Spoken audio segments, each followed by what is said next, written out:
Muy buenos días a todos y todas. Muchísimas gracias por acompañarnos el día de hoy en este nuevo seminario virtual que estamos organizando de forma conjunta la Mesa Sectorial de Coordinación y Gestión de Albergues de América Latina y el Caribe, conjuntamente con ONUCIDA. El día de hoy vamos a estar tratando el tema de las poblaciones con VIH en situación de movilidad y en espacios de acogida en el marco de la pandemia del COVID-19. Esto es una formación que han desarrollado los colegas de ONUCIDA en el marco de la guía de atención para personas que viven con VIH en situaciones de movilidad en espacios de acogida en la pandemia del COVID-19. La sesión tendrá una duración de 1 hora, donde estarán haciendo la exposición nuestra colega de ONUCIDA, Adriana Ponte, y luego tendremos media hora para preguntas y respuestas. Los vamos a invitar que durante la sesión ustedes puedan dejar sus preguntas en el chat, así como también levantar la mano durante la media hora de preguntas y respuestas para participar en la misma. Ustedes verán en sus pantallas, en la sesión de Webex, que tienen principalmente un botón en la parte inferior de la pantalla que habilita el chat para aquellos que no lo tengan habilitado o lo estén viendo en este momento. Ese será nuestro principal canal de comunicación con ustedes durante la sesión y les invitamos a que puedan ir dejando en el mismo sus preguntas a medida que va avanzando la disertación. Y luego verán sobre la mano derecha de su pantalla un dibujito de una manito que básicamente les permitirá a ustedes levantar la mano y dejarnos saber a nosotros que quieren intervenir y que quieren hacer su pregunta. Entonces les invitamos a que cuando tengan alguna consulta durante la sesión, durante la finalización de la sesión, la media hora de preguntas y respuestas, y quieran intervenir, que pulsen el botón de levantar la mano y nosotros les estaremos habilitando el micrófono para que puedan hacer las preguntas y respuestas. Sin más, nuevamente les agradecemos a todos muchísimo por estar aquí. Vamos a dejar un link en el chat para que puedan hacer su registro de participación. En este link encontrarán ciertos datos de ustedes personales y una consulta por si ustedes quieren luego continuar recibiendo actualizaciones por parte de la mesa de CCCIMLAC sobre materiales para la gestión de albergues o las novedades también del sector. Entonces, sin mucho más que agregar, les agradezco a todos muchísimo aquí estar con nosotros y le estaría pasando entonces la palabra a mi colega Adriana Ponte, quien será nuestra expositora del día de hoy. Adelante, Adriana.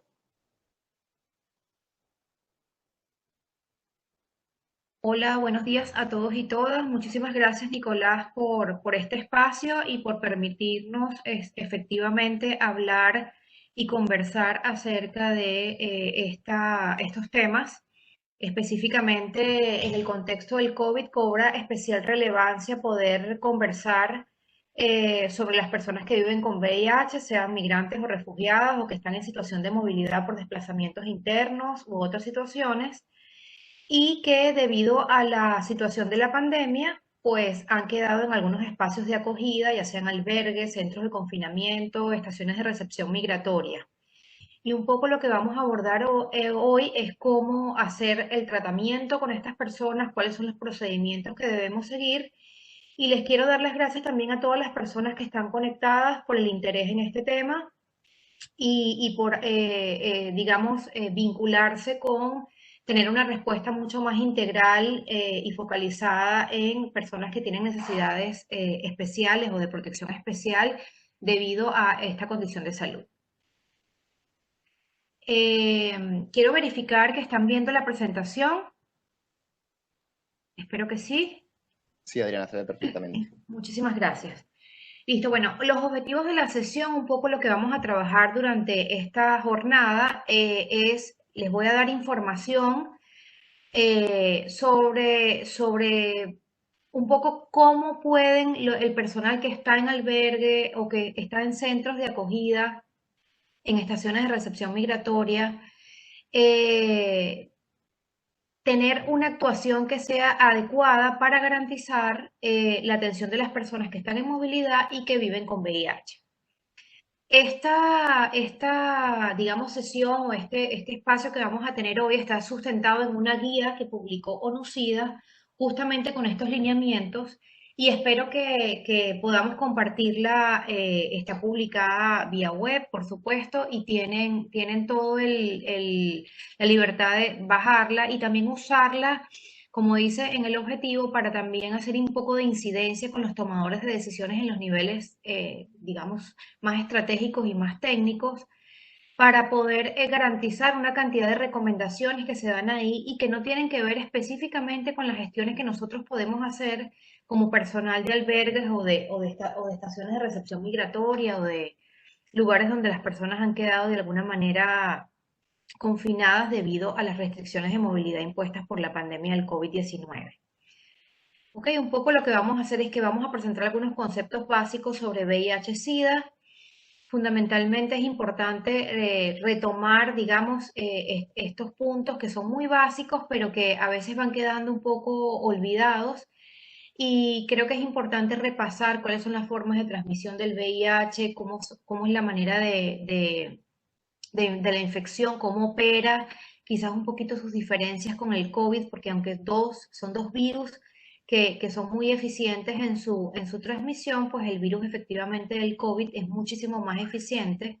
Y digamos, para resumirlo, uno se previene con condón, el otro se previene con tapabocas. Entonces, eso le da una caracterización distinta a ambas epidemias, pero algunas lecciones aprendidas también se pueden tomar de la epidemia del VIH. Lo otro que vamos a repasar es conocer cuáles son las barreras efectivas y las limitaciones que operan, digamos, en estos lugares y que están basadas fundamentalmente en el estigma y la discriminación que sufren las personas que viven con VIH y también los grupos que forman parte de las poblaciones clave de la epidemia del VIH y que justamente le impiden tener acceso a servicios y específicamente a servicios de salud. Y finalmente vamos a identificar algunos pasos clave para intervenciones que pueden ser exitosas y que pueden brindar protección adecuada a las personas refugiadas e inmigrantes que viven con VIH. Bueno, aquí básicamente los contenidos, un poquito cuál es la situación, qué es el VIH y qué es el SIDA. Las diferencias son muy importantes y clave para poder hacer un abordaje efectivo. Otro, cómo opera el estigma y la discriminación en los contextos de movilidad humana. Y luego vamos a entrar ya en materia un poco, ver qué hacer cuando tenemos una persona refugiada o migrante que vive con VIH o que tiene un diagnóstico reciente. Y ahí nos vamos a pasar un poco por las circunstancias de si tienen medicación antirretroviral, si no la tienen, si la persona está embarazada, etcétera. Y también vamos a hacer un poquito de psicología inversa aquí y ver qué cosas no debemos hacer cuando tenemos una persona que vive con VIH y que está en una situación de confinamiento o en un espacio de acogida, ya sea un albergue o una estación de recepción migratoria, y sobre todo qué acciones que pueden estar movidas por las buenas intenciones y por la necesidad de conocer la situación serológica de las personas que tenemos en estos lugares, nos pueden mover a llevar a cabo acciones que pueden más bien fomentar el estigma y la discriminación. Entonces, ese repaso de qué no hacer lo vamos a tener porque muchas veces nos hemos encontrado con situaciones en las cuales, movidos por una necesidad de identificar a las personas que viven con VIH dentro de estos espacios, se terminan creando situaciones que más bien promueven el estigma, la discriminación, el aislamiento, etcétera. Bueno, lo primero que vamos a hacer es un repaso, como les decía al principio, muy breve sobre qué es el VIH y qué es el SIDA. Bueno, el VIH significa, por sus siglas efectivamente, virus de inmunodeficiencia humana. Es un retrovirus que infecta las células del sistema inmunitario humano y destruye o daña su función inicial, que es la de proteger al cuerpo de los factores externos que pueden, digamos, causarle alguna enfermedad. Ese es un poco el modo de funcionamiento del VIH. Él entra a la célula y comienza a, digamos, debilitar las funciones de protección naturales que tienen las células del cuerpo humano. Y por eso este virus básicamente lo que hace cuando está en gran cantidad dentro del cuerpo es que progresivamente reduce la capacidad que tiene nuestro sistema inmunológico de responder a los factores externos que siempre nos están bombardeando. Realmente el cuerpo humano es una máquina de responder a todos los factores externos que están constantemente bombardeándonos. Y esa es un poco la función del sistema inmunológico. El VIH fundamentalmente lo que hace es disminuir la capacidad que tienen las células de responder a esos factores externos y eso fundamentalmente crea inmunodeficiencia, es decir, una capacidad de respuesta a esos factores que es muy baja. Y por eso se pasa a la fase SIDA. Esta lámina no iba aquí, pero bueno, vamos a ver esta primero. La fase SIDA es fundamentalmente cuando el cuerpo justamente ve disminuida esa capacidad de responder a los factores externos, comienza a fundamentalmente presentar una cantidad de síntomas y a manifestar infecciones ante las cuales el cuerpo no se puede responder porque el VIH está haciendo su función de debilitar estas células. Y por tanto, digamos, hay una inmunodeficiencia que se ha adquirido justamente por tener el virus. Esto significa que el sistema inmune, como ya dije, no está respondiendo y por tanto las enfermedades o las infecciones oportunistas, que justamente son oportunistas porque se aprovechan de esa situación de disminución de la capacidad de respuesta, se albergan en el cuerpo y al no tener una respuesta efectiva de nuestro sistema inmune, pues hacen estragos, ¿no? Entonces por eso vemos, y ese es un problema, digamos, desde el punto de vista epidemiológico que suele ser recurrente, que se reportan pocas muertes por SIDA y más bien se reportan muertes que están asociadas a las enfermedades que causaron la muerte de la persona, pero que están generadas o digamos que tuvieron un progreso exitoso en ese cuerpo porque el sistema inmunitario no estaba respondiendo adecuadamente. Entonces se reportan, por ejemplo, muertes por neumonía o por hepatitis o por falla renal y realmente son muertes que están asociadas al SIDA. Y por eso es muy, muy importante que efectivamente haya desde el punto de vista epidemiológico también una educación hacia quienes están de alguna manera reportando este tipo de situaciones para que también podamos conocer desde el punto de vista epidemiológico cuál es el impacto que está teniendo la epidemia en las personas, ¿no? Ok, continuemos. Esto es muy importante de saber, sobre todo cuando estamos trabajando con personas que están en situaciones de confinamiento o que están en albergues, muchos de ellos que básicamente pueden tener algunos problemas de hacinamiento en algunas circunstancias.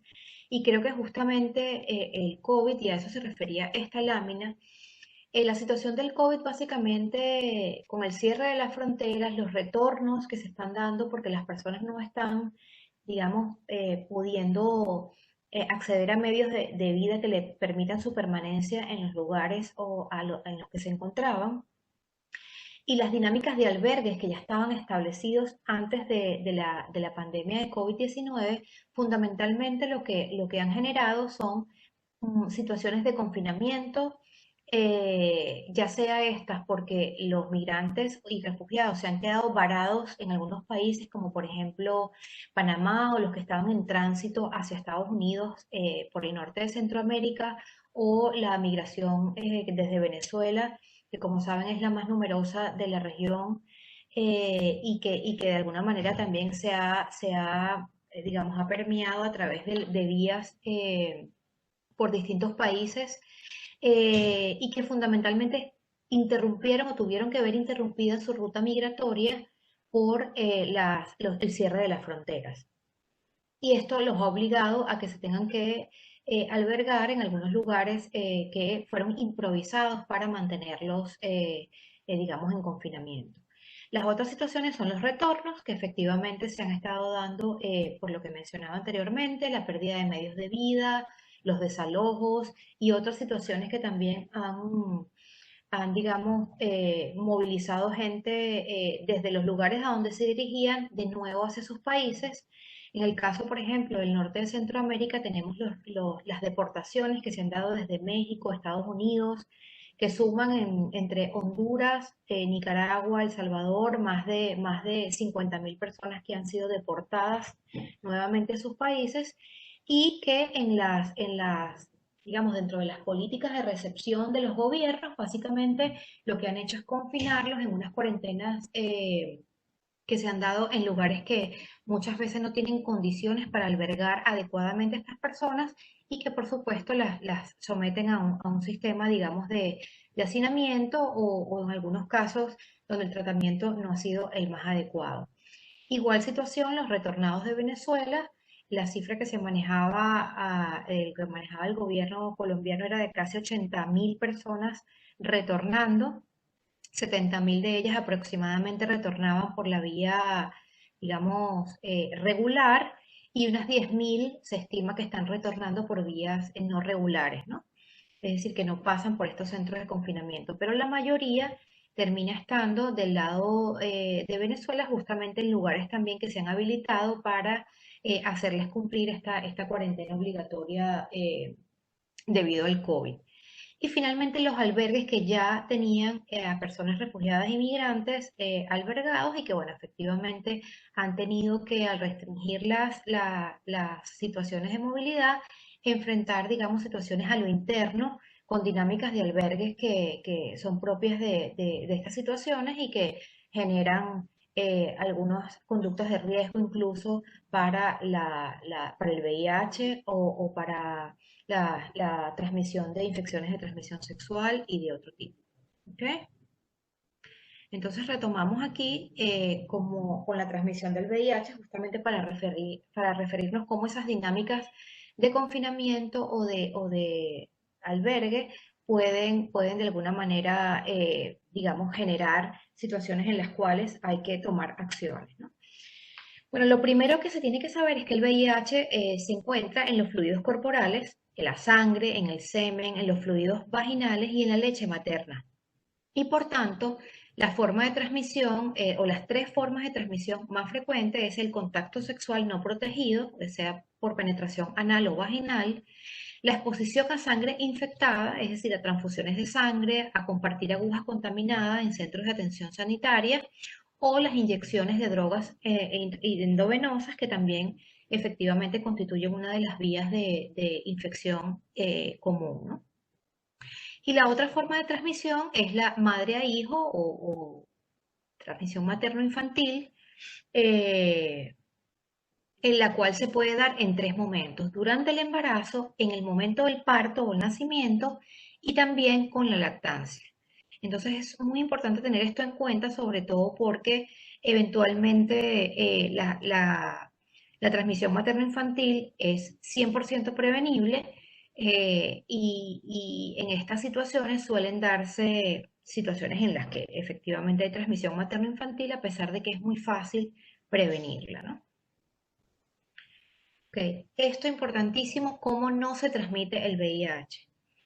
Y esta es una de las diferencias fundamentales, por ejemplo, con el COVID-19.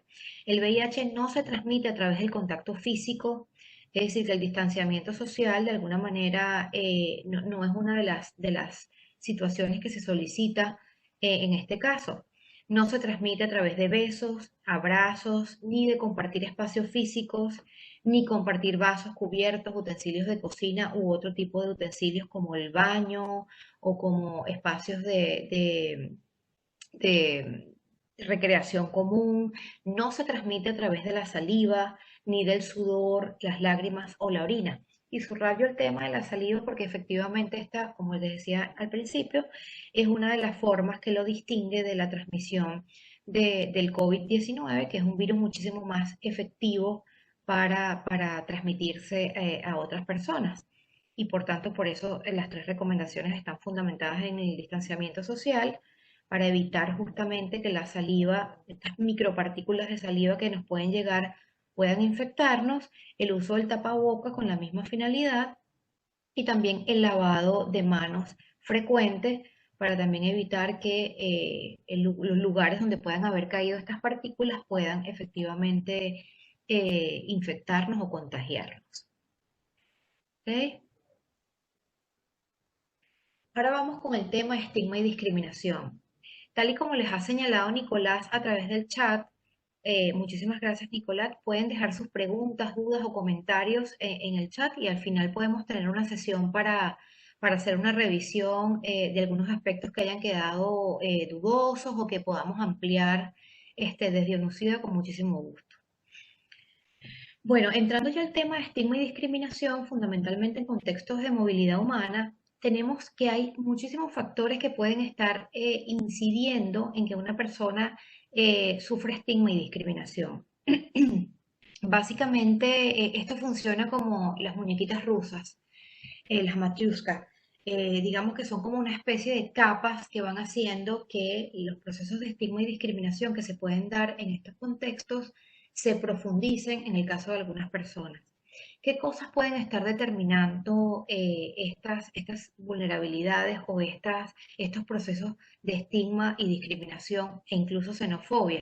Fundamentalmente el origen, el ser una persona migrante o en situación de movilidad puede efectivamente ser un condicionante para sufrir estigma y discriminación o xenofobia. La situación de vivir con VIH también es un proceso que incluso dentro de los propios países las personas pueden sufrir discriminación por esta causa. La edad, ser menor de edad, por ejemplo, ser adolescente, niño, niña, ser adulto mayor, todos estos factores pueden también estar influyendo. La identidad de género, ser una persona de las comunidades LGBTI, esto puede también producir, por supuesto, causales de discriminación y estigma.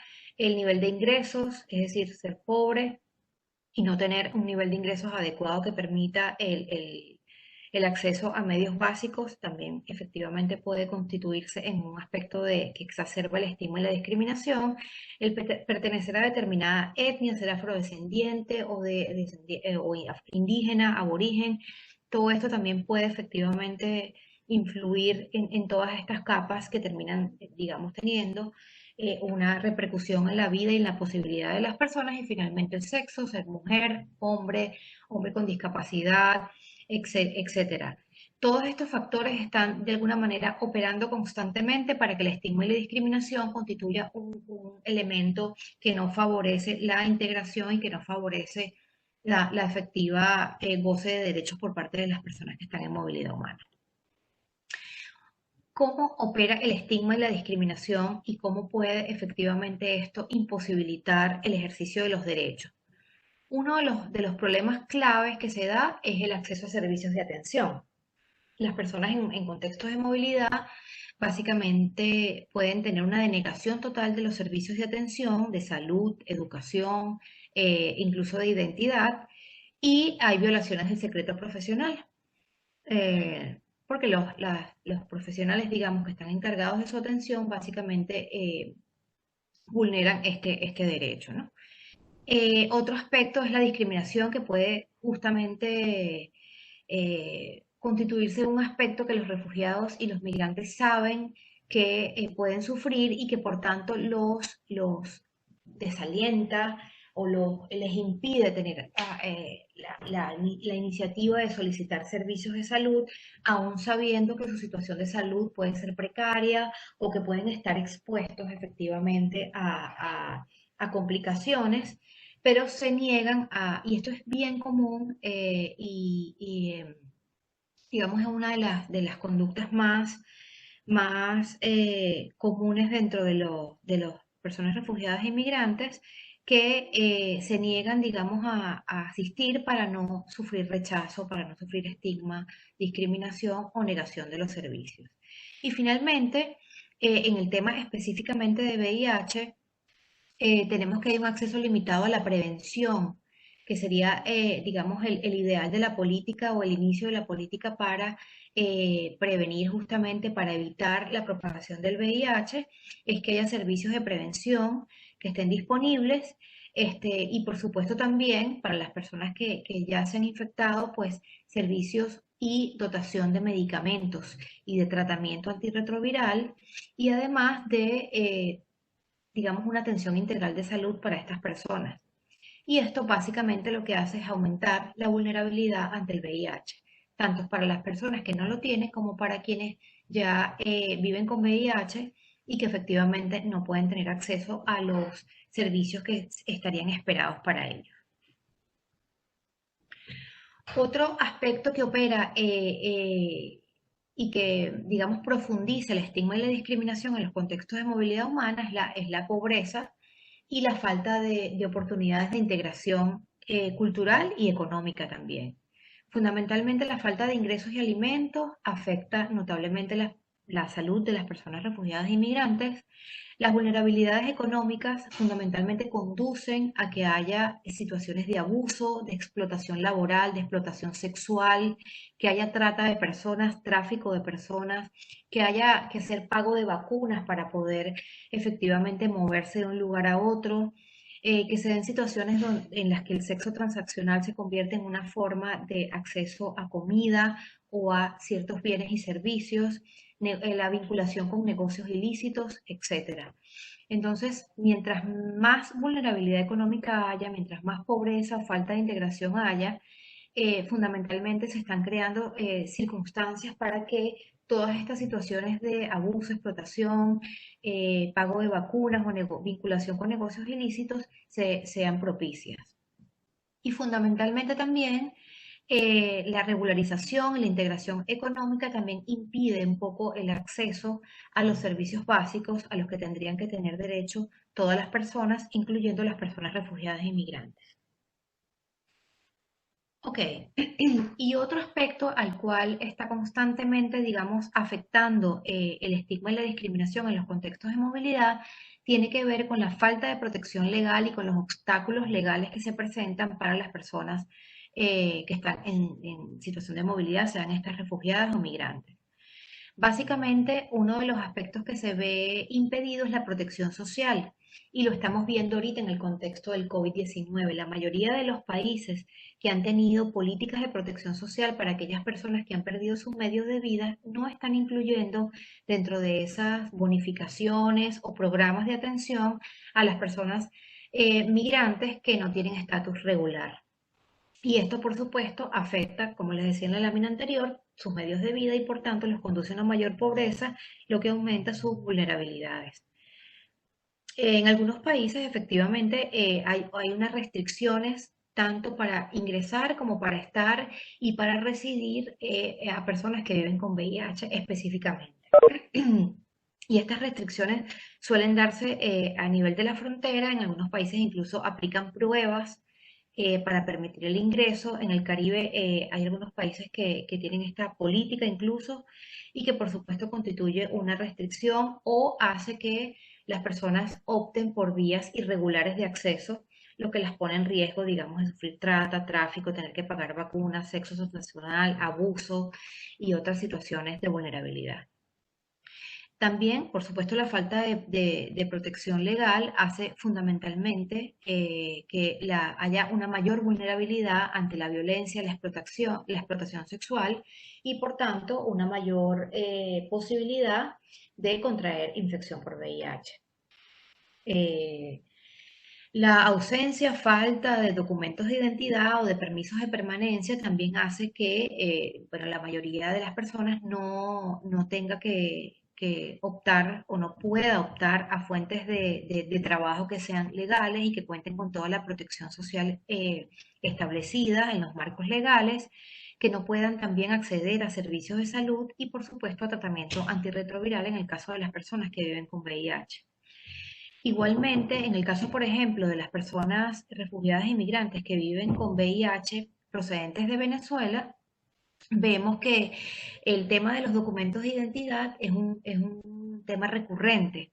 Muchos de ellos no tienen pasaporte vigente por todas las situaciones de precariedad de la respuesta institucional desde Venezuela y tienen sus documentos de identidad vencidos, lo que constituye una doble barrera cuando justamente los funcionarios de los países de recepción o los países de tránsito no conocen que hay algunas, digamos, políticas en las cuales estos documentos deben ser recibidos o pueden ser recibidos para garantizar ciertos aspectos de protección. Y esto fundamentalmente pues afecta su posible vinculación a servicios de salud o a otros servicios como, digamos, educación o acceso a trabajo también. Y finalmente, muchas de estas cosas básicamente mueven a las personas que viven con VIH a tener acceso irregular a la terapia antirretroviral. Es decir, la toman durante un mes, luego la dejan de tomar, la vuelven a retomar y esto puede generar resistencia al tratamiento. Recordemos un poco lo inicialmente mencionado con respecto a la actuación del virus. El virus fundamentalmente, si es combatido con tratamiento antirretroviral y por tanto baja la carga viral, que lo que significa esto es que hay menos cantidad de virus en la sangre, pero usted deja de tomar tratamiento antirretroviral, esto hace que el virus crezca fortalecido. Y esa es una de las, digamos, capacidades que tiene el virus del VIH, que es su capacidad de mutar para convertirse en un virus más resistente al tratamiento antirretroviral. Es decir, que cuando usted retoma el tratamiento antirretroviral con ese mismo medicamento, básicamente tiene un efecto nulo o ningún efecto. Por lo tanto, tiene que hacer un cambio de tratamiento, pero para eso hay que hacer pruebas de carga viral, hay que hacer pruebas, digamos, que determinen algunas situaciones de salud y en el caso de los refugiantes, de los refugiados e inmigrantes, esto, digamos, no es tan fácil justamente por su condición de persona en movilidad. Así que lo más adecuado es que tenga un tratamiento permanente y constante. Y esa es una de las recomendaciones que efectivamente hacemos, ¿no? Ok, otro de los aspectos que, digamos, tenemos como áreas de intervención y de respuesta y que son sugeridos en la guía, de las cuales vi que Nicolás le puso el link en el chat y a la cual pueden acceder, que es la guía que se diseñó desde ONUCIDA para hacer intervenciones específicas en sitios de confinamiento, estaciones de recepción migratoria, albergues y otros lugares donde se están o se mantienen a personas refugiadas e inmigrantes. Básicamente son 5 áreas de intervención. Muchas de ellas están bajo nuestra gobernabilidad como personas que trabajamos directamente con migrantes y refugiados dentro de estos espacios y otras están, digamos, en ámbitos de gobernabilidad que tienen que ver con los ministerios de salud, organizaciones no gubernamentales, la cooperación internacional, etcétera, y que por tanto pueden servir para hacer algún tipo de incidencia para que estos factores se puedan dar. Lo primero es, por supuesto, uno de los focos más claves de ONUCIDA es prevenir la transmisión del VIH en estos espacios y esto fundamentalmente se hace garantizando el acceso a condones y lubricantes. Y esto es uno de los aspectos que se constituyen en un desafío enorme en este momento porque efectivamente la transmisión del VIH este, se puede prevenir y que si hay acceso a condones, esto básicamente es lo que se tiene que hacer. Sin embargo, por ejemplo, las cadenas de suministro se están viendo afectadas en este momento por justamente toda la situación de la pandemia y en algunos, digamos, países el acceso a condones se está viendo restringido para la población en general. Lo que quiere decir que eventualmente esto va a tener un impacto también para que haya disponibilidad de condones y lubricantes dentro de los albergues. Por lo general es muy difícil lograr que los ministerios de salud y los ministerios que están encargados de dotaciones de condones los dirijan hacia estas situaciones. Bueno, continúas ahora con la situación del COVID, ¿no? Lo otro es, bueno, garantizar profilaxis post-exposición, ya sea para exposiciones ocupacionales que tienen que ver con el personal de salud o no ocupacionales como violaciones o situaciones en las cuales una persona puede haber estado expuesta al virus del SIDA, del VIH, perdón, y que por tanto pueda tener una situación de emergencia. ¿Qué quiere decir esto? Un personal de salud, por ejemplo, que pudo haber estado expuesto al VIH o una persona que ha sido eh, víctima de una violación o de abuso sexual debe tener un kit de profilaxis post-exposición que básicamente lo que hace es suministrarle un tratamiento antirretroviral de emergencia para evitar que el virus efectivamente tenga un curso en su organismo.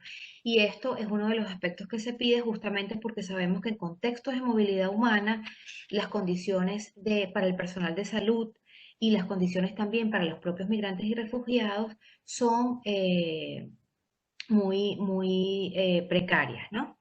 Entonces, lo ideal es tener kits, PEP kits disponibles digamos, personal de salud para su aplicación con el entrenamiento debido dentro de los albergues o por lo menos dentro de los centros de salud cercanos para que puedan hacer efectivamente aplicación de estos aspectos.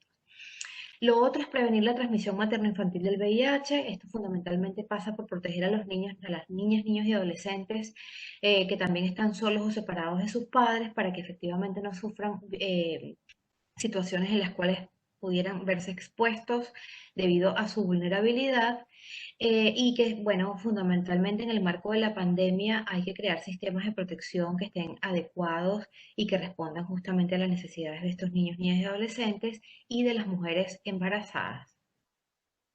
Proporcionar tratamiento antirretroviral, que eso fundamentalmente es lo que hay que hacer cuando se identifican a personas que viven con VIH dentro de los albergues o de los centros de confinamiento.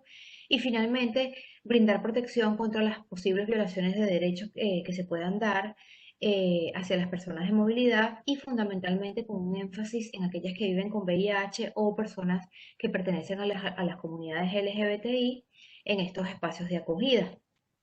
Un aspecto que tengo que mencionar es que en la región de América Latina y en el Caribe, la epidemia o la epidemia del VIH fundamentalmente está concentrada en aquellas personas que llamamos poblaciones claves y forman parte de estas poblaciones claves los hombres gay, los hombres que tienen sexo con hombres, las personas trans y las trabajadoras sexuales, ¿no? Muchas de ellas también pertenecientes a la comunidad trans. Y esto fundamentalmente tiene que ver con las vulnerabilidades y falta de acceso que son comunes en estas poblaciones debido a el estigma y la discriminación que ya lo vimos con anterioridad. Ok, entonces allá vamos a entrar un poquito en materia y vamos a ver qué hacer ante una persona refugiada inmigrante que vive con VIH o que tiene un diagnóstico reciente. Uno de los aspectos con los que nos hemos encontrado es que muchas de las personas asisten a jornadas que se pueden estar haciendo de pruebas de VIH, tienen el diagnóstico y fundamentalmente no se sigue con los pasos que se deben seguir cuando se tiene un diagnóstico de VIH y la persona tiene un diagnóstico reciente, tiene que lidiar con toda esa angustia, pero no ha podido recibir atención complementaria para ese diagnóstico. Si se encuentran en la gestión de albergues con alguna persona que tiene en esta situación, pues aquí les vamos a dar algunas recomendaciones para que efectivamente puedan proceder. Bueno, esto es uno de los aspectos con los que nos podemos encontrar. Una persona que se acerca a algún administrador del albergue o algún directivo o alguna de las personas del personal humanitario que está llevando a cabo algunos servicios dentro o cerca del albergue. Y cuando digo albergue me quiero referir a todos los, digamos, centros en los cuales en este momento están personas confinadas o están siendo, digamos, albergadas o acogidas por toda la situación del COVID. Eh, Básicamente la persona se acerca a este funcionario o a este personal de la respuesta humanitaria y le manifiesta que vive con VIH. Lo primero que se tiene que hacer es guardar el principio de confidencialidad y esto es realmente muy relevante para que la persona efectivamente se sienta protegida y no se sienta expuesta. ¿Por qué? Porque muchos de los imaginarios que todavía encontramos relacionados con el VIH y el SIDA fundamentalmente se quedaron un poco en el imaginario que surgió al principio de la epidemia, que relacionaba el SIDA o el VIH con muerte, que relacionaba el SIDA o el VIH con contagio y con formas, digamos, de discriminación muy fuertes. Entonces, fundamentalmente, hay que ser muy rigurosos en guardar el principio de confidencialidad y no difundir la situación serológica de esta persona que ha manifestado que vive con VIH. Lo otro que debemos hacer de manera inmediata es tratar de vincular a esta persona con los servicios de salud que estén disponibles. ¿Esto para qué? Para seguir básicamente los pasos que forman parte del protocolo de atención de una persona que vive con VIH. Lo primero es una prueba confirmatoria, es decir, que se le haga una prueba para que efectivamente se verifique y se corrobore que la persona vive con VIH. Lo otro que se tiene que hacer es una prueba de carga viral. Y la prueba de carga viral lo que fundamentalmente nos dice es qué cantidad de virus tiene la persona en su cuerpo. Y esto es muy importante para efectivamente determinar qué tipo de tratamiento antirretroviral debe recibir. Si ha creado resistencia, si no ha creado resistencia. Un poco los patrones que nos indica la prueba de carga viral conducen a que la persona o el personal de salud pueda tener una aproximación mucho más certera al tipo de tratamiento que debe recibir. Y lo inmediato que también debe tener esta persona es la consejería. La consejería, y lo vamos a ver un poquito más adelante, se trata fundamentalmente de que la persona reciba información acerca del virus, reciba información acerca de los cuidados que debe tener para su diagnóstico, justamente para desmitificar mucho de lo que está asociado a vivir con VIH y con SIDA, que tiene que ver con desmitificar el tema de la muerte inmediata, desmitificar el tema de las formas de contagio o de infección. Y fundamentalmente esto conduce a una mejor calidad de vida, al empoderamiento de la persona para que se haga cargo efectivamente de lo que tiene que hacer en su nueva situación de vivir con VIH. Y lo otro que se recomienda es un examen físico general justamente para ver qué tanta afectación ha tenido la persona en el tiempo que no ha recibido tratamiento antirretroviral, en el caso de que sea así. Y también esto es conducente a poder saber qué tratamiento antirretroviral debe recibir. Y todo esto finalmente conduce a que se le suministre tratamiento antirretroviral.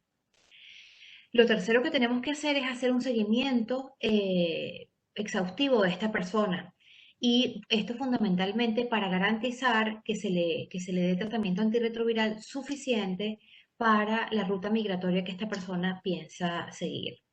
Una de las recomendaciones que sacó ONUCIDA justamente en este contexto de la pandemia y que la sacó justo con PAHO, con la Organización Panamericana de la Salud, tiene que ver con unas pautas que se les dieron a los servicios de salud que trabajan con personas que viven con VIH para la implementación de la dispensación de medicamentos antirretrovirales para varios meses, o el MMD se llama, es el nombre un poco de la política. Y esto fundamentalmente recomienda que cada vez que una persona vaya al servicio a retirar sus medicamentos antirretrovirales, se le dé tratamiento por 3 meses o hasta 6 meses. Esto fundamentalmente para reducir la cantidad de personas que están asistiendo a los servicios, para evitar la exposición de estas personas al virus del COVID-19 en los servicios de salud.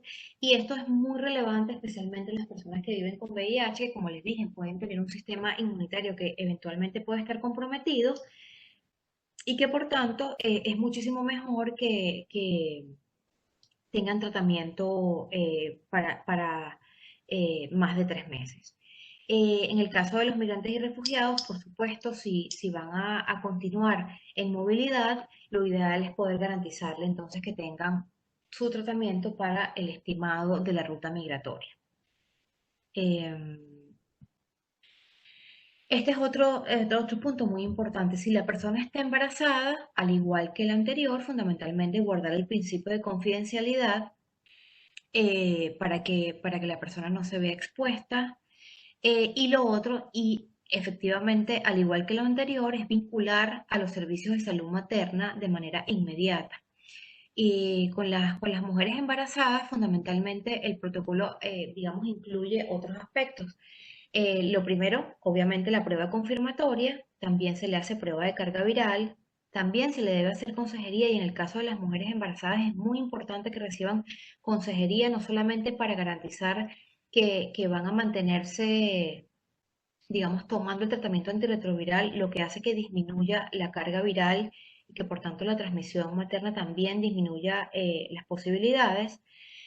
Otro es que comience a recibir el control obstétrico natural o evidente que debe recibir durante el embarazo, el suministro del tratamiento antirretroviral que sea adecuado para su situación y que no vaya a producir efectos no deseados en el feto. Y lo último es garantizar que que el personal de salud tenga un kit o que el parto que vaya a tener se haga por cesárea para evitar efectivamente la transmisión del VIH en el momento del nacimiento. Y finalmente, el tercer paso sería hacer seguimiento y suministro de tratamiento antirretroviral, y este factor es muy importante, y de leche maternizada, porque efectivamente la lactancia es otra de las formas de transmisión. Y aquí fundamentalmente volvemos a la lámina inicial en la cual veíamos las tres formas de transmisión más común del VIH y vemos justamente que estos son los tres momentos clave de transmisión. Entonces, si tenemos mujeres embarazadas en los albergues o centros de confinamiento, de recepción migratoria, es muy importante que las vinculemos a los sistemas de salud, ya sean los sistemas de salud públicos o aquellos que están prestando organizaciones no gubernamentales o de la cooperación internacional y que pueden efectivamente hacer la prueba del VIH para verificar que estas personas no están viviendo con VIH y poder entonces, o si lo están, poder entonces tomar las medidas pertinentes para estos tres momentos, tanto en el embarazo, suministrando tratamiento antirretroviral que disminuya la carga viral y por tanto disminuya las posibilidades de que el feto se infecte con VIH, durante el nacimiento a través del kit de cesárea y finalmente evitar la lactancia y favorecer entonces que haya una alimentación complementaria con leche maternizada. Ok, dentro de lo que no debemos hacer es, y esto suele ser muy común, otra vez como les decía al inicio de la presentación, movido justamente por la buena intención, es realizar una jornada masiva de pruebas de VIH. Estas jornadas masivas, si se hacen, tienen que tener siempre dos aspectos clave vinculados. Uno es que exista consejería, es decir, hacer una jornada masiva de pruebas con VIH con entrega de resultados sin consejería, básicamente no está recomendado. Y sobre todo si esto no va a conducir a tener una vinculación inmediata a los sistemas de salud, ya sean sistemas de salud que están administrados por los estados o por los servicios públicos o que están de alguna manera proporcionados por organizaciones no gubernamentales que también ofrecen tratamiento antirretroviral y acceso a servicios de salud para personas refugiadas e migrantes. Entonces, no está recomendado hacer estas jornadas de pruebas si no se le va a dar a la persona, sobre todo la consejería, que es muy importante, para que no haya eventos que puedan afectar su bienestar y sobre todo su, digamos, su respuesta ante una noticia que puede ser muy impactante para algunas personas, como es saber que está viviendo con VIH. A pesar de que en este momento justamente esa es una condición de salud que es perfectamente manejable si se tiene tratamiento antirretroviral y si se cumple con las pautas mínimas de cuidados de salud.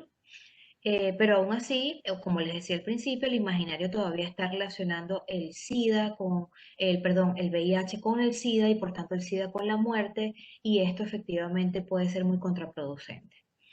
Y lo otro que no recomendamos es el llamamiento en los albergues o centros de confinamiento para que las personas que viven con VIH se identifiquen públicamente.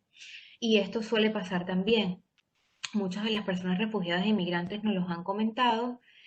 Hace poco hicimos unos focus group que tenían que ver con la revisión de la estrategia global de ONU-SIDA. Hicimos tres de ellos con personas refugiadas e inmigrantes y una de las cosas que nos decían es que eh, en algunos sitios donde habían estado albergados de manera temporal, los administradores se paraban y decían, bueno, ¿dónde están las personas que viven con VIH? Por favor, síganme. Y estos llamamientos, por supuesto que estaban otra vez movidos por la buena intención, pero eso básicamente los cohibía de acercarse porque en ese momento todas las personas que estaban albergadas se iban a enterar de que ellos eran personas que estaban viviendo con VIH y esto le podía traer consecuencias directas y estigma fundamentalmente dentro de estos lugares.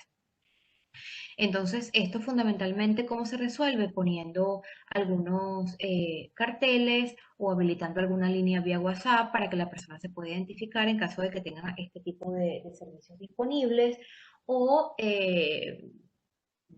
informando de manera general a quienes se tienen que dirigir, de qué manera tienen que proceder dentro del albergue, básicamente para que no se vean expuestos. Y finalmente, exponer a las personas que se han identificado como personas que están viviendo con VIH o que pertenecen a la comunidad LGBTI de manera abierta y sin su autorización. Eh, Esto es muy importante también y tiene que ver con los dos puntos que mencionábamos previamente, que es de respetar el principio de confidencialidad, que es uno de los que se ve más vulnerados o que sufre más vulnerabilidad en estos contextos de movilidad. ¿Ok? Bueno, aquí entramos al punto de la consejería. Como les decía antes, el tema de realizarse una prueba de VIH está asociado irremediablemente a que exista consejería y fundamentalmente la consejería debería darse ante cualquier diagnóstico médico. Una persona digamos que tiene un diagnóstico de diabetes debería recibir consejería. Una persona que tiene un diagnóstico de hipertensión y de todas las enfermedades crónicas debería recibir consejería básicamente para que puedan recibir información acerca del diagnóstico que tiene, cuáles son los tratamientos disponibles y sobre todo cuáles son las conductas que se espera que tenga esta persona para el autocuidado, para no dejar todo, digamos, en manos del medicamento o de los tratamientos. Y como les digo, esto aplica para todas las enfermedades crónicas. Em, En el caso del VIH, como la respuesta ha estado muy abocada y muy liderada por las personas que viven con VIH en todo el mundo y por las comunidades, la consejería ha cobrado una fuerza y una importancia fundamental. Entonces, fundamentalmente, para la consejería del VIH, es muy importante que ésta esté centrada en el usuario y cuáles son sus condiciones, es decir, que se sepa si la persona va a tener limitaciones, por ejemplo, de acceso antirretroviral, a los cuidados que debe tener. Siempre la consejería tiene un enfoque educativo, es decir, es pedagógica. Básicamente intenta enseñarle a la persona que esta nueva condición no tiene por qué vincularse a la muerte, que esta nueva condición básicamente es una nueva forma de vida. eh, que implica que tenga algunos cambios de conducta, algunas conductas de riesgo tienen que ser disminuidas, etcétera, ¿no? Y fundamentalmente está también basada en involucrar a la persona en el proceso, es decir, no es el médico, no es la enfermera, no es el personal de salud el que hace el trabajo, sino que también la persona se empodera un poco de su nueva condición y toma acción en este sentido. La consejería que está buscando básicamente reducir los riesgos de la persona y también del entorno de la persona. Y esto tiene que ver con que pueda conocer lo que yo les decía al principio, que su sistema inmunológico está afectado, que si no toma el tratamiento antirretroviral como es debido puede tener un incremento de la carga viral y que esto le puede traer consecuencias ante las enfermedades oportunistas. Y que efectivamente la mejor manera es prevenir estas situaciones consumiendo o tomando el tratamiento antirretroviral como es prescrito. Y otra cosa es que, por supuesto, esta pedagogía va dirigida a cambiar algunos comportamientos, como por ejemplo comenzar a tener relaciones sexuales con protección y comenzar a tener algunas conductas que conducen a la autoprotección y a la protección de terceros con los cuales estas personas van a tener contacto, ya sea vía sexual o por ejemplo, en el caso del personal de salud, que tienen que tener una protección, digamos, adicional a las que normalmente se siguen para que efectivamente no sean, digamos, tanto ellos víctimas de alguna infección oportunista como las personas con las que tratan diariamente. También la consejería y la prueba, que como les dije van de la mano, no deberían hacerse una sin la otra, son básicamente una oportunidad para que los usuarios de los servicios puedan conocer la situación con respecto al VIH. También, básicamente, como les decía hace un momento, previene que puedan sufrir alguna infección por VIH, y esto también los empodera para que puedan analizar los riesgos de contraer la infección y que puedan entonces, como les decía, tomar medidas o adoptar medidas para mejorar algunos comportamientos, reducir aquellos que los ponen en riesgo y cambiar algunas situaciones o conductas que pueden estarlos poniendo en riesgo. Básicamente, para ofrecer consejería hay un manual que nosotros ponemos a su disposición también. Hay un proceso de formación que estamos diseñando y que va a estar online en aproximadamente 2 meses. Y este proceso de formación busca formar consejeros en VIH. Cuando esté disponible, por supuesto, le vamos a notificar. Y está justamente focalizado en personas refugiadas y migrantes para poder ofrecer una consejería que sea oportuna en los lugares donde se tenga contacto con personas que están en situación de movilidad. Pero básicamente aquí un breve resumen de lo que puede ofrecer un consejero es: necesita ser empático, necesita no escuchar atentamente todo lo que la persona va a manifestar toda vez que ha recibido el diagnóstico de vivir con VIH.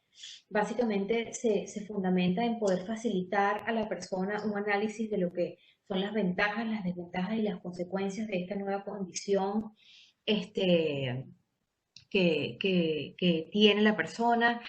Es muy importante que no existan juicios, que no haya críticas sobre los comportamientos que ha tenido la persona.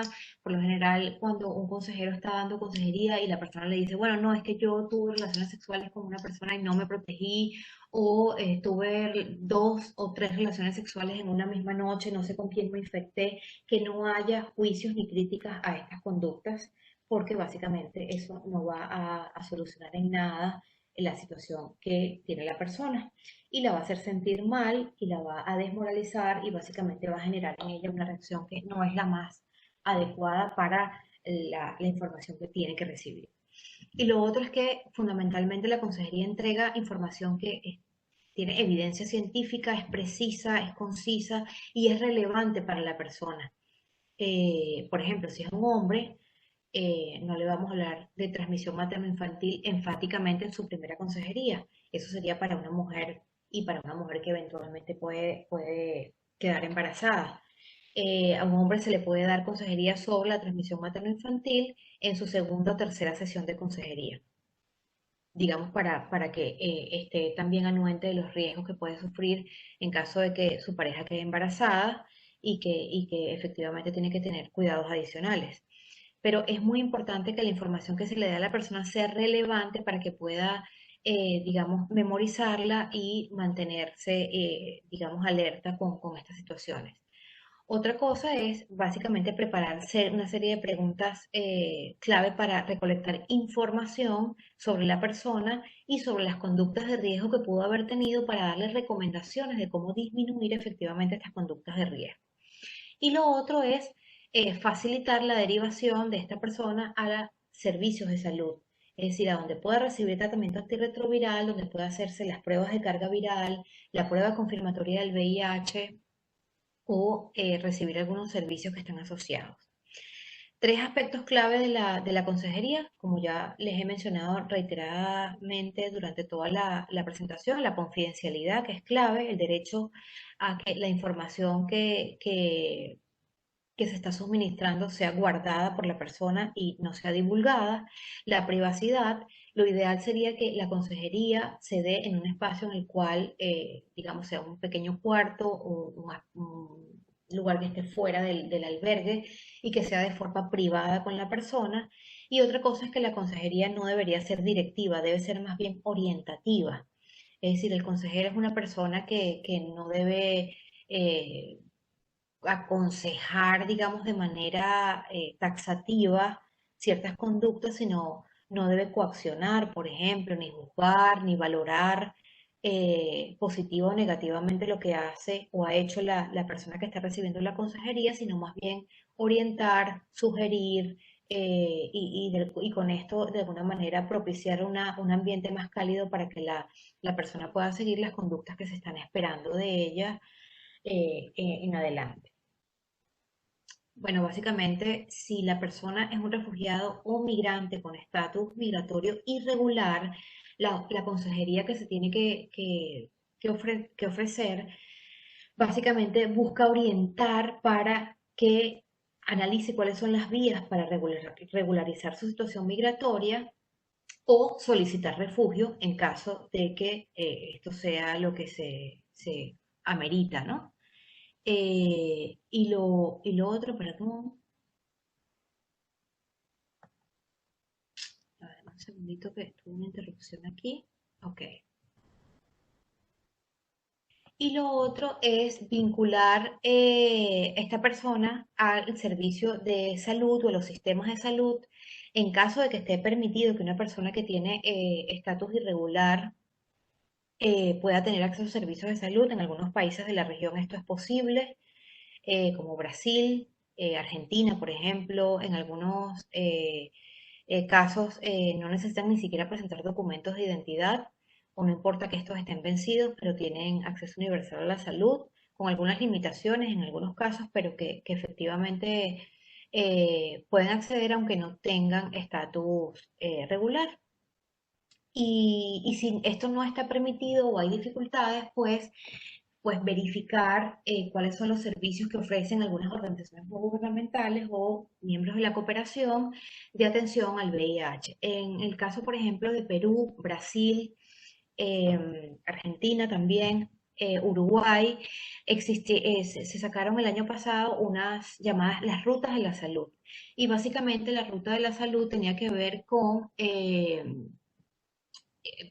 pequeños folletos de información que ofrecían a los migrantes y refugiados información sobre cómo vincularse a sistemas de salud eh, que no eran públicos o no formaban parte de los servicios de salud de los estados, sino que estaban ofrecidos por terceros como ONGs o agencias de cooperación o organizaciones que naturalmente prestaban esos servicios antes de que llegara la migración. Entonces, digamos la migración, por ejemplo, en el caso de los venezolanos, ¿no?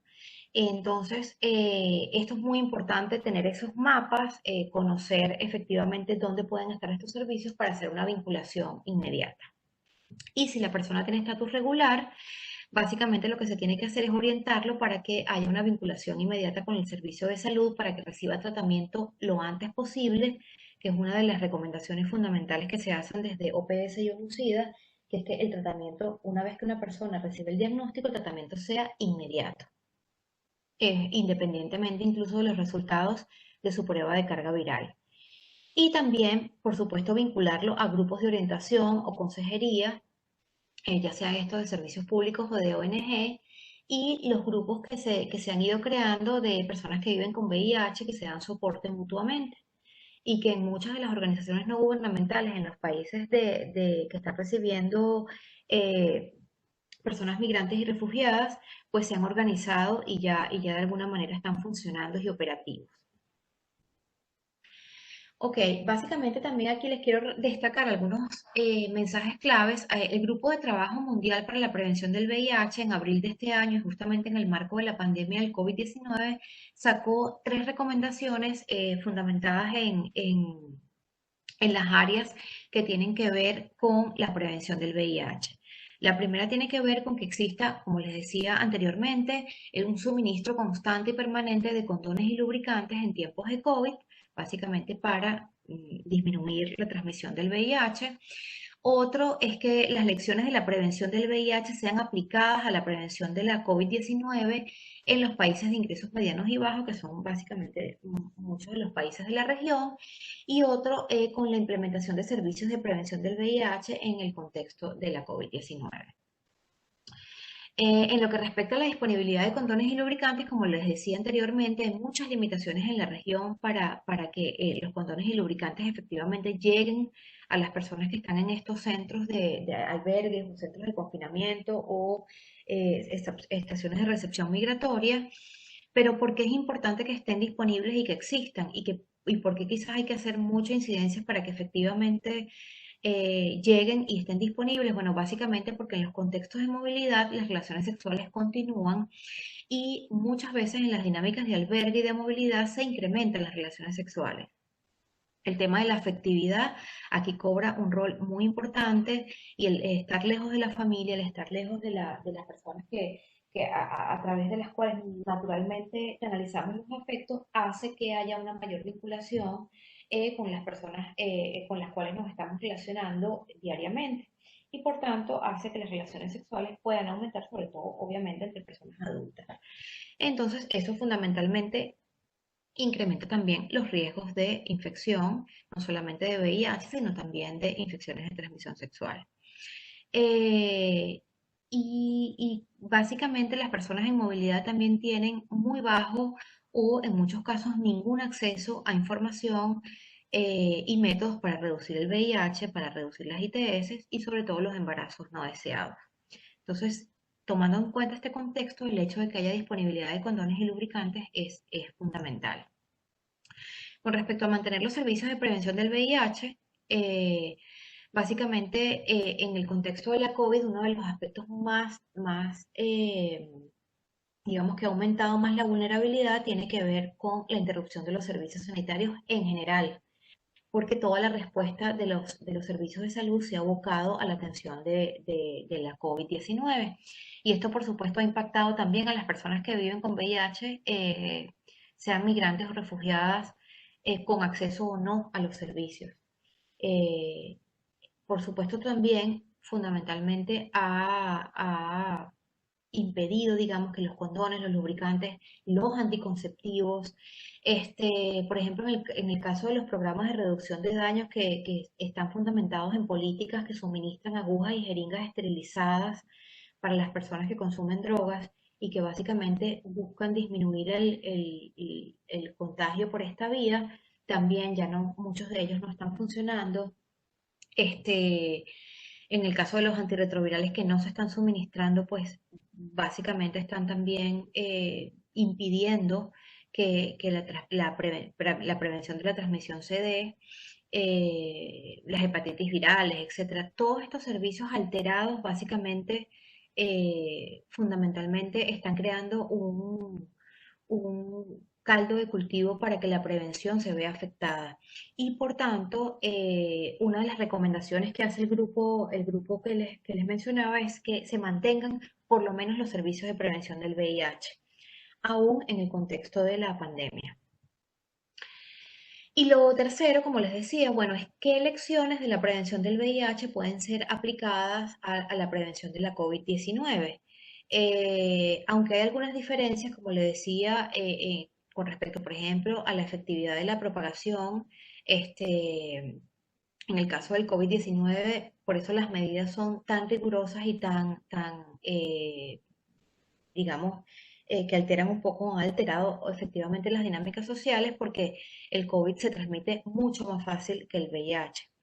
Y sin embargo, yo creo, y este grupo básicamente plantea que hay algunos aspectos que, digamos, lecciones aprendidas y buenas prácticas de la respuesta al VIH que durante 3 décadas de alguna manera se han acumulado y que efectivamente pueden servir para mejorar las iniciativas de prevención hacia la COVID-19 que pueden ser interesantes e importantes, ¿no?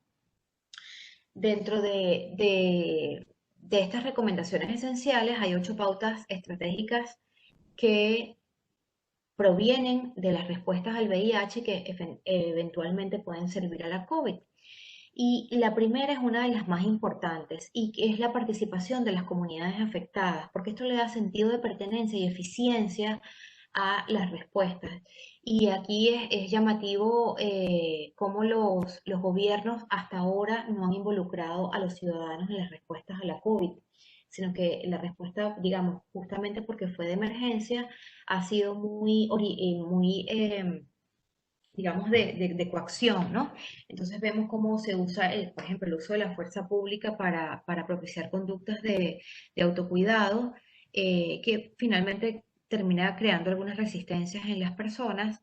Y en este sentido es muy importante que las personas migrantes y refugiadas que se encuentran en albergues o centros de confinamiento y estaciones de recepción migratoria sean involucradas en las formas en las cuales se van a regularizar, por ejemplo, el acceso a los espacios de uso común, o las cocinas, o los baños, etcétera, y que las soluciones puedan venir desde las propias comunidades que están siendo afectadas.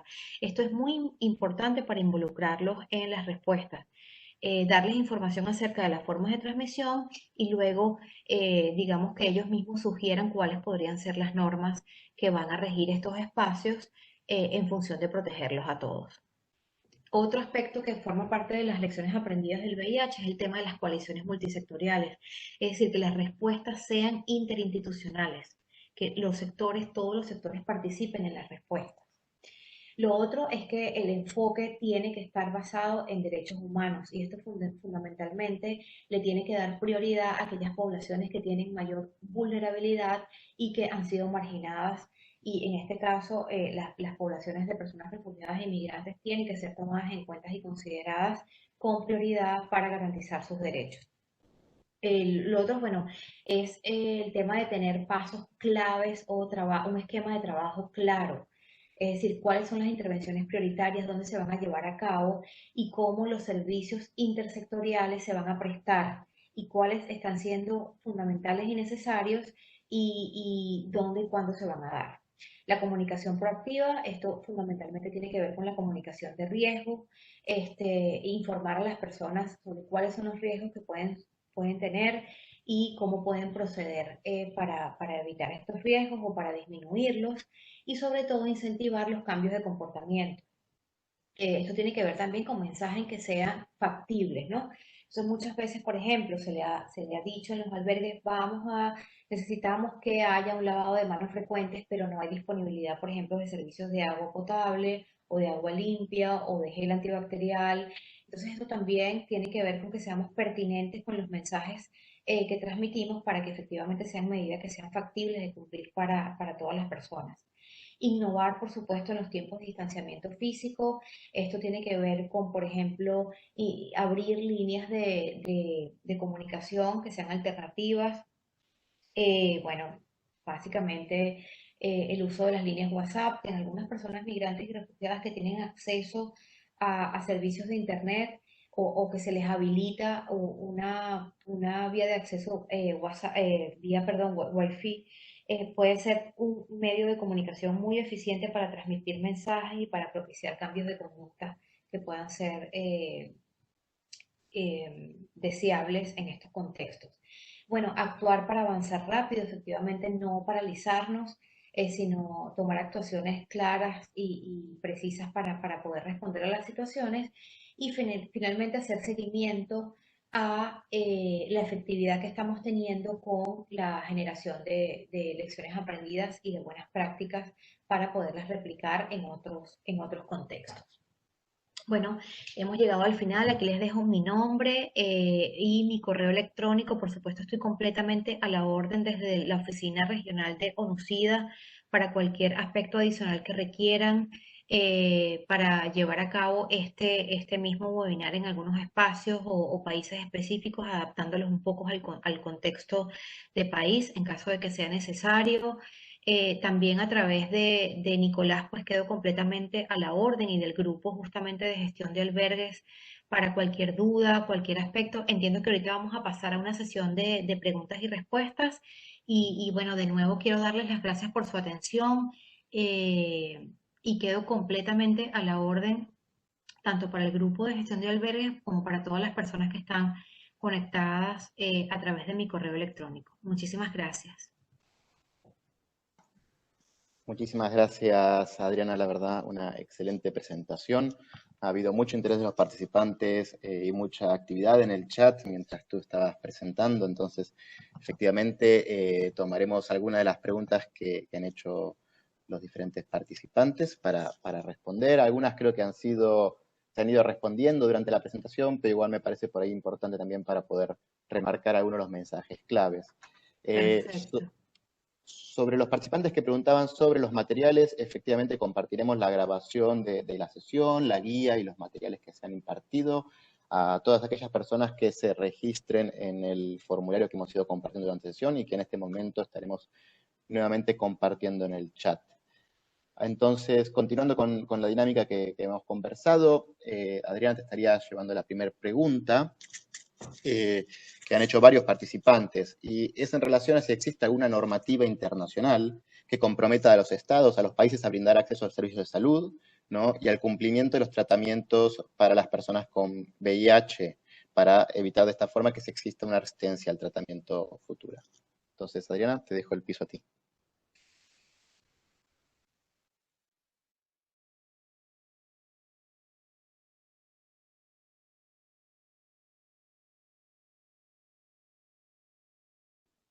Sí. Adriana, no sé si me escuchaste. Aló, sí, ay, perdón, empecé a hablar. ¿Me escuchan? Sí, ahí te escuchamos perfecto. Sí, empecé a hablar y no había activado el micrófono. Eh, Les decía que no existe ningún compromiso, digamos, que obligue a los estados a suministrar tratamiento antirretroviral, sino que más bien existen recomendaciones, por supuesto, que están muchas de ellas asumidas por muchos de los estados en la región. Pero tenemos también en la región, vamos a hablar de Latinoamérica y el Caribe, sistemas de salud que son muy distintos entre sí. Tenemos, por ejemplo, como les mencionaba durante la presentación, Argentina, Brasil, Ecuador, que son sistemas que se proponen la cobertura universal en salud y lo cual hace que se incluyan a las personas refugiadas e inmigrantes de manera inmediata y se vinculen a los servicios de salud de manera inmediata, independientemente de su situación migratoria. Pero también tenemos sistemas que son mucho más restrictivos, incluso restrictivos para las mismas personas nacionales de esos países. Es el caso, por ejemplo, de Colombia, que tiene dos sistemas que funcionan de manera paralela, un sistema subsidiado para aquellas personas que tienen que pasar una especie de prueba en el cual se le cataloga para poder estar dentro de este sistema subsidiado y un sistema, digamos, que está subvencionado por la propia persona. Entonces, digamos que tienen unos niveles de complejidad muy distintos y efectivamente no existe un parámetro que los obligue a suministrar tratamiento antirretroviral. En ese sentido, les quiero comentar que en el marco del proceso de Quito, una de las propuestas que está llevando ONUCIDA junto con PAJO, con la OPS, es efectivamente lograr que en el caso de las personas refugiadas e inmigrantes se les pueda garantizar tratamiento antirretroviral y para eso la OPS, la Organización Panamericana de la Salud, básicamente está proponiendo un tipo de tratamiento cuyo costo es bastante reducido y tiene una efectividad muy buena hasta el momento. Es un tratamiento de primera línea, se llama dolutegravir, el medicamento. Muchos de los países, además de la región, están en proceso de transición hacia sus esquemas de medicamento antirretroviral a este medicamento, lo cual facilitaría un poco las compras, por ejemplo, el suministro, y realmente es muy accesible desde el punto de vista de gasto. eh, digamos, meter a una persona en este tratamiento anualmente podría tener un costo aproximado de $75, 75 apenas dólares, y le garantizaría el tratamiento por un año.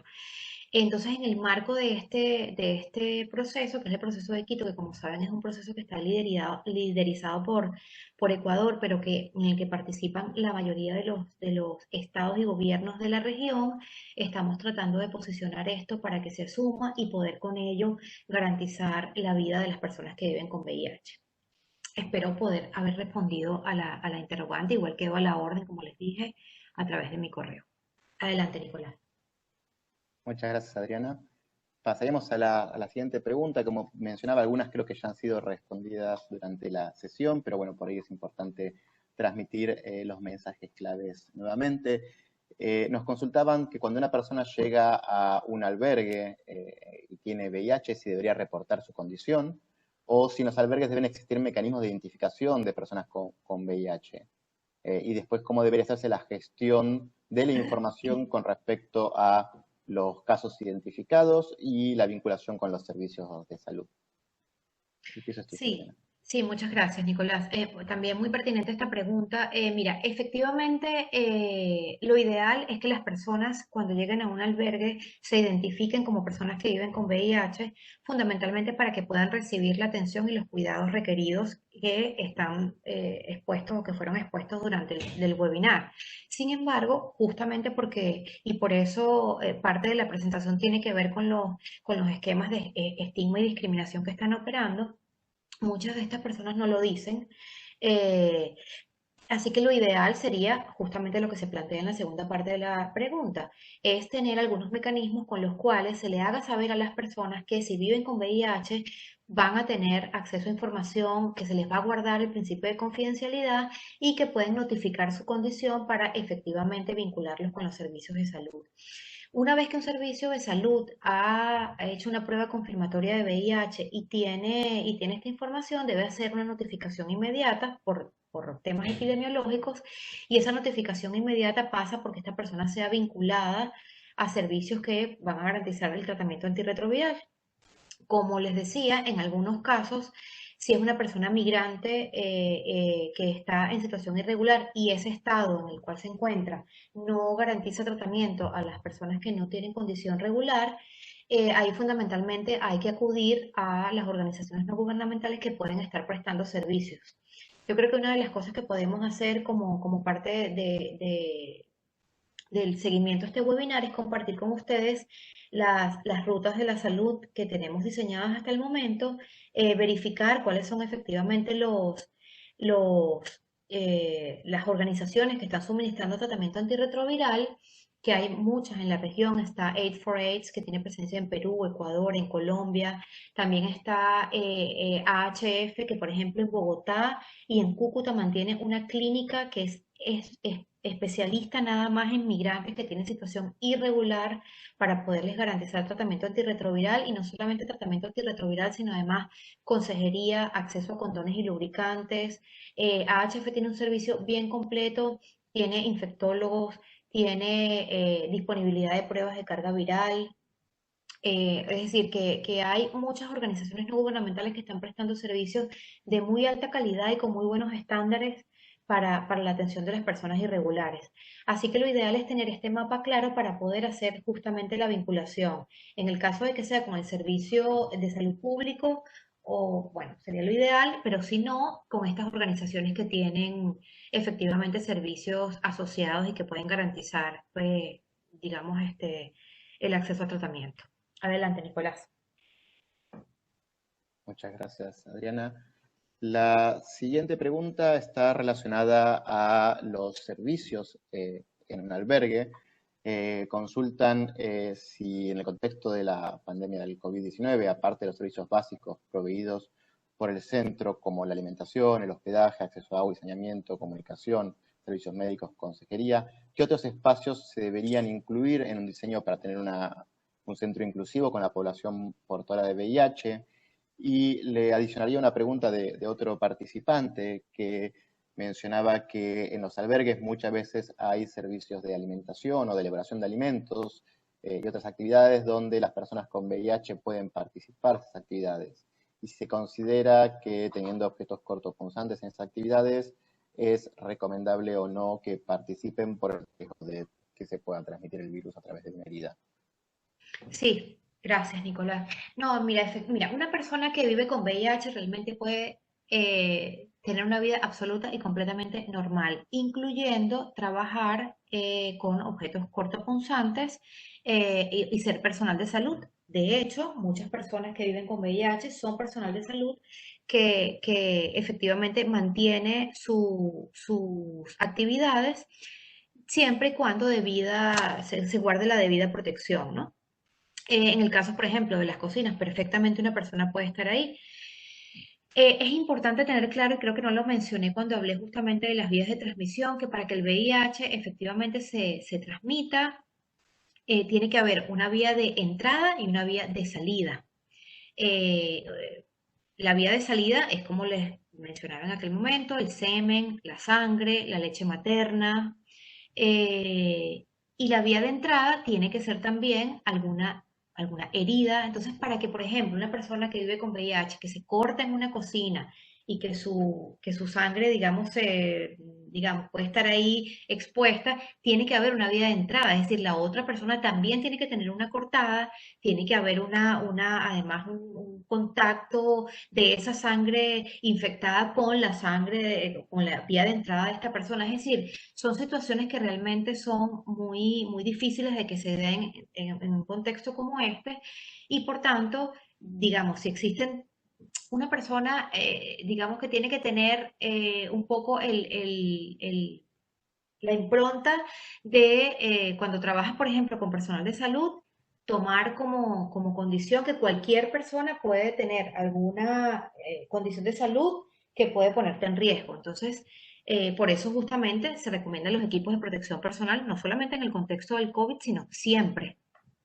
Lo que pasa es que ahora con el COVID, digamos, se ha profundizado cómo debe ser el uso de estos equipos de protección personal, pero ningún cirujano entra digamos, a operar si no tiene equipos de protección personal, idem para todas las...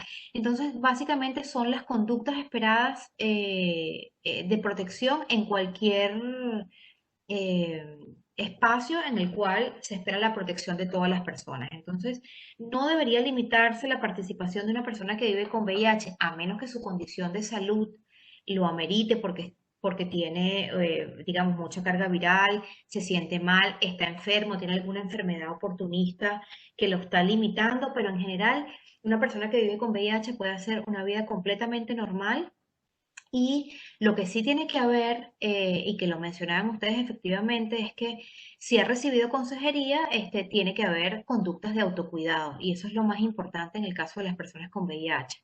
Se reiterar que tengan conductas de autocuidado tanto para protegerse a sí mismo como para proteger a las personas que los rodean. Así que eso es clave. Con respecto a la pregunta que se refería a qué otros servicios pueden estar disponibles, básicamente el servicio de consejería es uno de los más importantes porque efectivamente, como les decía, es el servicio que suministra información clara, específica, sobre cómo deben ser los comportamientos de las personas que viven con VIH, cómo cuidarse y cuidar a los demás, y los servicios de vinculación con los servicios de salud, básicamente. Para las mujeres embarazadas, eventualmente las salas de lactancia que suelen haber dentro de los albergues pueden tener algunos espacios para madres de niños perdón, para madres que viven con VIH y que aunque no están lactando, porque la lactancia no está recomendada en este caso, pueden, digamos, dar la leche maternizada en estos espacios, es decir, hacerlas también beneficiarias, aunque no sean lactantes, digamos, desde el punto de vista más riguroso, pues, pero que se les dé acceso también y que tengan acceso, digamos, a todos los servicios que están relacionados con estas salas de lactancia o de cuidados del recién nacido, que no se les discrimine, pues, por la condición de vivir con VIH. Pero eso fundamentalmente es suficiente para que las personas reciban la información que está prevista y adecuada para estos casos. Adelante, Nicolás. Muchas gracias, Adriana. Tenemos un participante que ha levantado la mano que quiere hacer una intervención, entonces Sí, le voy adelante. a dar espacio a Gaddafi Montaño. Tu micrófono está abierto para hacer tu pregunta. Adelante. ¿No? Muy buenos días. Muy buenos días, Gaddafi. Muchas gracias. Sí, para aportar dos puntos muy importantes sobre lo que mencionó Adriana. Mi nombre es, soy funcionario de la OIM, Naciones Unidas en la ciudad de Cali. Soy enumerador, precisamente en atención a migrantes a nivel telefónico. Para aportar algo sobre los migrantes en estado irregular. Es que precisamente hay muchos que han llamado y Y como ya mencionaba, en Colombia, el sistema de salud es bastante complejo en la atención para estos tipos de migrantes. ¿Por qué? Porque el sistema de salud no permite que una persona indocumentada, irregular, pueda accederlo. Mencionaban también en la presentación lo del salvoconducto. Sí, es un medio que puede solventar esos problemas, pero el problema es de que el salvoconducto es muy demorado. Y una persona que presente estos síntomas de VIH o que tenga VIH, pues como mencionaba Adriana, pues requiere estos servicios. Otra cosita que quería saber era si en la ciudad de Cali, en el Valle, porque pues el Valle ha sido un punto donde no solamente transitorio, sino un punto de estadía de muchos venezolanos, inclusive que aquí en Cali ya hay hogar de paso donde se están alojando ya migrantes. Entonces es importante este punto de atención y que hay muchos venezolanos que en su mayoría son de manera irregular. La pregunta es para Adriana, ¿en el Valle existe organismos? Porque ya sabemos que, pues, como ya lo dijimos, que el sistema no lo permite atender. Hay algunos organismos que acá en Cali, por ejemplo, que se pueda atender a estas personas. Bueno, muchas gracias. Gaddafi, muchas gracias por tu pregunta, muy apropiada justamente porque desde ONUCIDA, justamente en este mes, acabamos de financiar un proyecto para acceso a servicios a personas migrantes y refugiadas en Cali, con la organización Senderos. Si me escribes un correo, con mucho gusto te pongo en contacto con ellos. Ellos están implementando justamente el tema de la atención a personas migrantes procedentes de Venezuela para personas que viven con VIH. Así que con muchísimo gusto te puedo poner en contacto para que canalicen todo lo que sea requerido con ellos. Y también les quería comentar que ONUCIDA tiene en este momento abierto un llamado, una convocatoria a proyectos para organizaciones no gubernamentales. Yo le puedo hacer llegar esta información para que las organizaciones justamente presenten propuestas y una de las poblaciones clave que está digamos, como beneficiaria de estas posibles propuestas a financiar son justamente refugiados e inmigrantes. Así que si la pueden compartir con aquellas organizaciones que están llevando a cabo acciones cerca de los albergues y que pueden efectivamente llevar actividades que puedan ayudar o complementar lo que ustedes realizan para la prevención del VIH o la atención de estas personas, pues son bienvenidos. Esto justamente es para dar respuesta al marco del COVID-19, es decir, que toma en cuenta todas las limitaciones que pueden estar impuestas por los temas de confinamiento, las cuarentenas o las restricciones de movilidad. ¿Ok? Bueno, quedo a la orden, Gaddafi. Te pido que me escribas un correo y con gusto te pongo en contacto con la organización Senderos en Cali. Gracias. Muchas gracias, Adriana, muchas gracias, Gaddafi. Bueno, comentarles que estamos llegando a la finalización de nuestro seminario. Sabemos que quedan muchas preguntas por responder que han hecho en el chat. Digamos, hay la verdad que muchísima participación. Estamos muy contentos con ello. Pero bueno, en respeto a los tiempos y los horarios que hemos establecido para el seminario, ya vamos a ir cerrando. Les hemos dejado nuevamente en el chat el link de acceso al formulario de registro. Entonces, agradeceríamos que se registren en este formulario para que podamos hacer llegar los materiales, hacerles también llegar esta convocatoria que Adriana mencionaba. El formulario es único, hemos ido compartiendo durante diferentes momentos el mismo formulario para que ustedes puedan acceder al mismo. Por último, te agradecería, Adriana, también si por ahí puedes también dejar tu correo en el chat para aquellos participantes que no pudieron registrarlo en la presentación y que lo puedan acceder. De todas maneras, si nos escriben también al correo por el cual ustedes recibieron la invitación al seminario, nosotros veremos siempre de referenciarlo, por supuesto, a ONUCIDA para que puedan llegar a responder cualquier duda o consulta o necesidad que puedan tener desde los países. Entonces, nuevamente te agradezco muchísimo, Adriana, por tu tiempo, por tu exposición y por la transmisión de conocimiento que has hecho hoy con todos nosotros. Y muchas gracias a todos los participantes. Ha sido un gusto nuevamente tenerlos con ustedes y que tengan un excelente día. Sí, muchas gracias, Nicolás. Aquí les estoy dejando mi correo en el chat y les doy las gracias por la atención en la mañana de hoy. Feliz día para todos y todas.